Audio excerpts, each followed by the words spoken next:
Hey guys, welcome back to our channel reels का महाराजा. And guys, आज मैं अपने डॉग को दे रही हूँ एक treat, and that's ice cream. Because वो लोग बहुत पसंद करते हैं. They really love ice cream. So I have 3 street dogs and she's one of them. So now she's just eating and licking the ice cream and she really loves it. And मैंने उसको और खिला दिया था. This is the second one.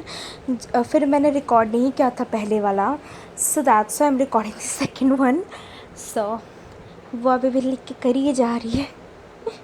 And now I am trying to tilt it जिससे वो अच्छी तरह से खा सके, but I was very afraid of her, so that's why मैंने टिल्ट नहीं किया. Because I was very scared and now she's again licking it. Okay then, bye guys. Please do like, share, to comment and subscribe to our channel Reels Ka Maharaja. Bye guys.